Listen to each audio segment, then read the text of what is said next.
centro buscando solução do problema. A gente nem sabe. O problema se soluciona. Aí fica grato ao centro, já quer fazer tudo pelo centro. A gente deixa a pessoa um pouquinho parada, né? Dá um tempo com ela.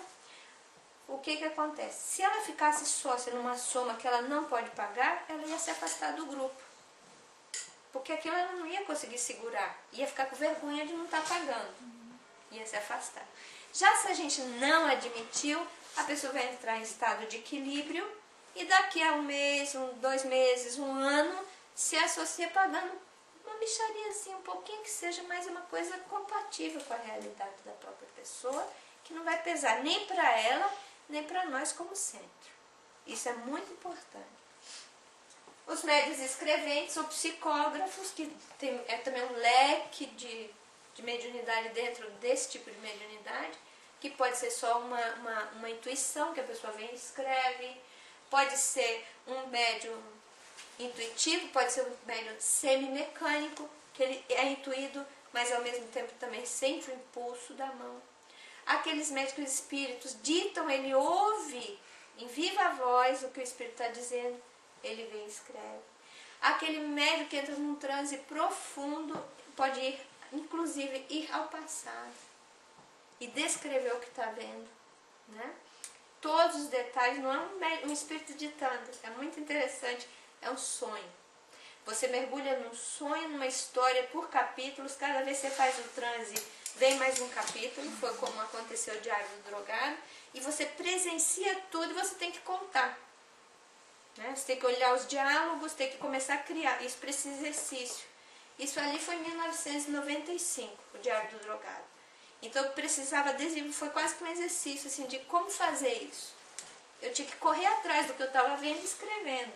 E tinha que ser muito rápido. Né? E a situação dele ainda não estava boa. E depois teve outras psicografias que eu pensava, será que é lembrança do passado? Depois eu comprovei que não era lembrança do passado. A mediunidade, ela pode nos jogar no tempo. Né?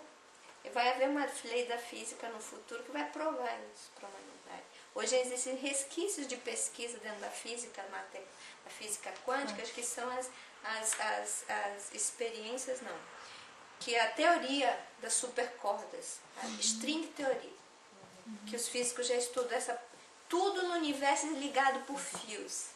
O passado, o presente e o futuro. Então, de repente, num transe, você pode ser arrojado ao passado e ver tudo o que está acontecendo e contar.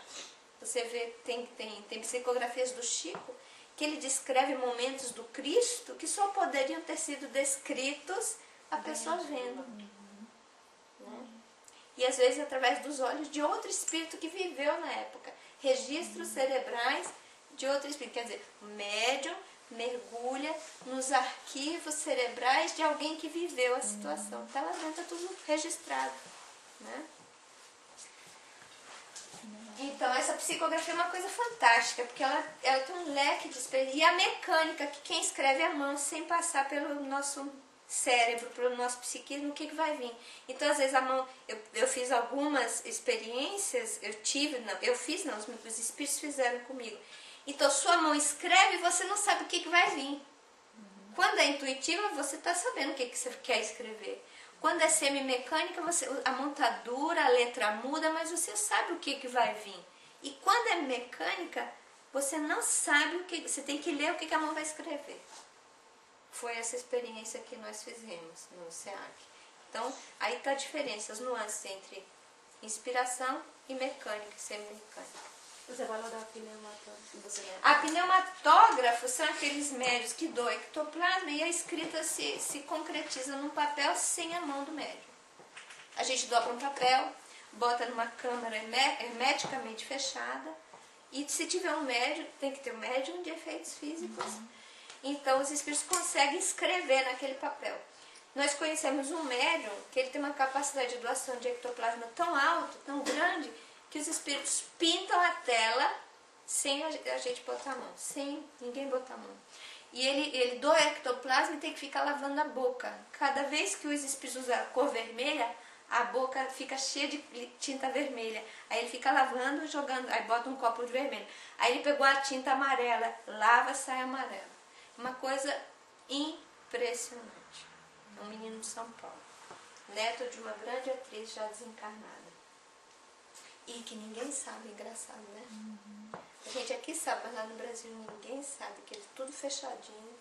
O centro dele tem uma câmara de efeitos físicos, sem porta, sem janela.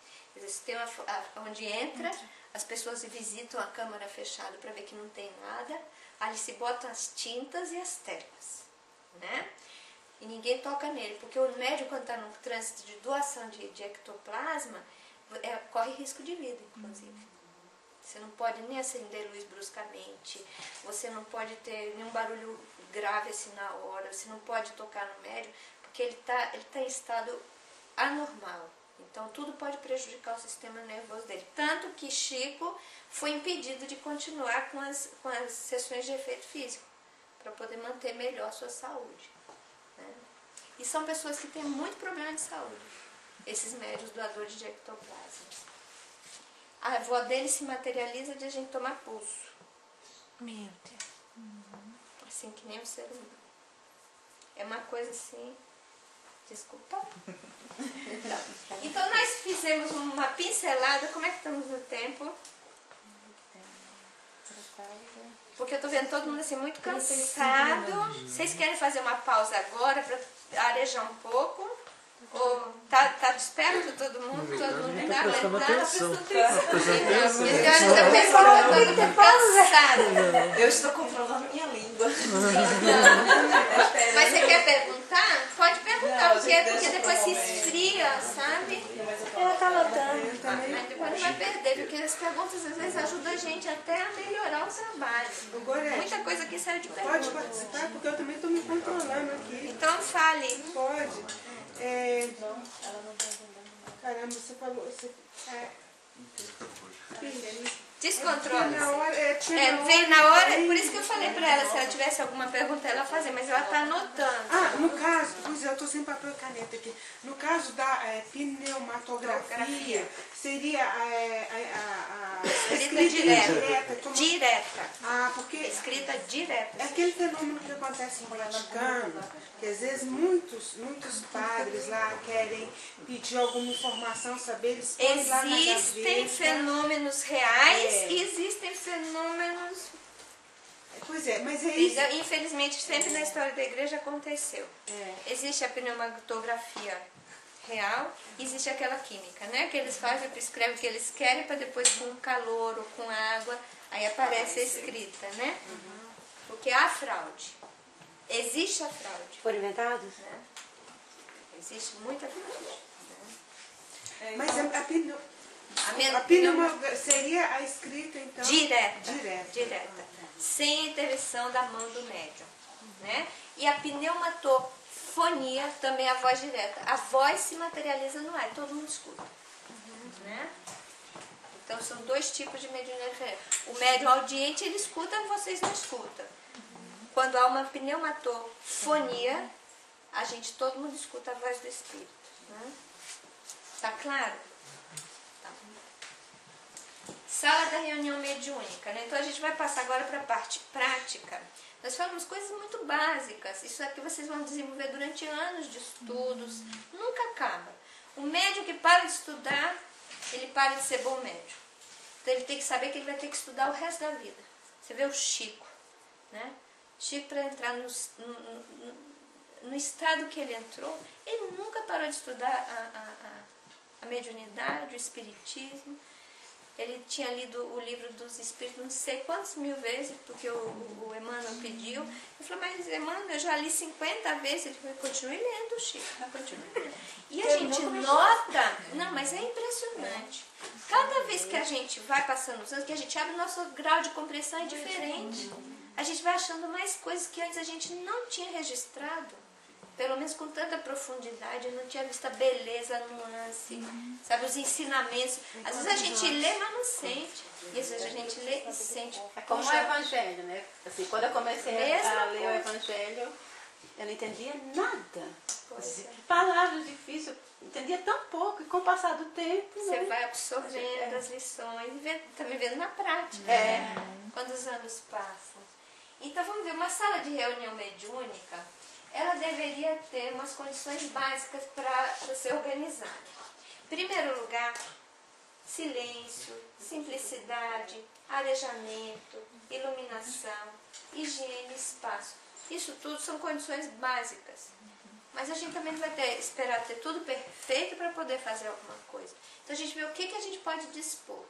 O ideal é que aquela reunião seja sempre num lugar isolado. Mas nem todo centro tem condição de ter duas salas, uma para mediúnica